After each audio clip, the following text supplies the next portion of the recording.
Guys, ito yung D1 ngayon. D1 ang aming pag-quarantine. Lumapag kami kahapon alas 8 ng umaga.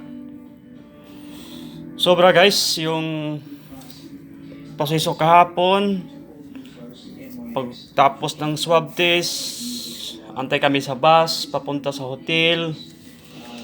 Tapos, grabe ang haba ng proseso guys, pero solid naman ang aming pagod. Kasi, shoutout pala sa kay administrasyon ngayon, mas lalo na sa ating mahal na Pangulo, kay Pangulong President Rodrigo Duterte. Ang ganda ng pamalakad niya ngayon. Lahat ng saludo, kaming lahat mga OFW, saludo kami sa administrasyon ngayon. Kasi kung hindi pa siguro si Pangulong Duterte ngayon ang namumuno, siguro kung saan kami hahanapin ngayon, kung saan kami mapunta ngayon.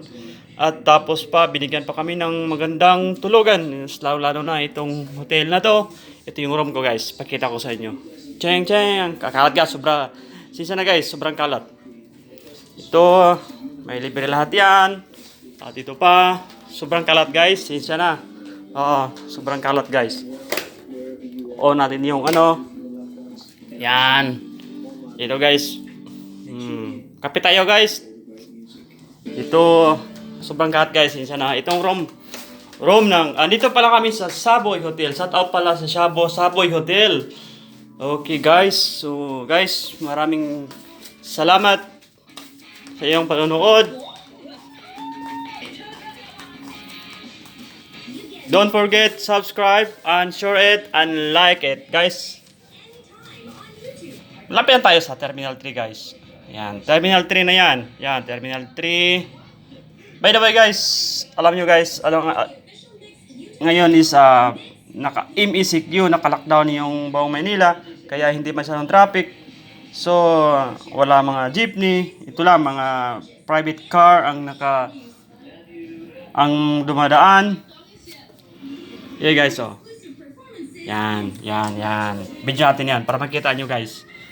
Alam nyo guys, yan, sabi nila, bayani daw mga OFW, yun sabi nila.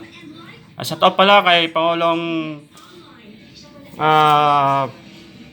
Rodrigo Roa, Presidente, maraming salamat po. Kaming mga OFW, saludo kami sa iyo. Maraming salamat po, mas lalo lang sa UWA. Kasi kahapon, hindi kami pinabayaan, pinabayaan kami hanggang matapos. Guys, dito lang. Thank you guys. Thank you.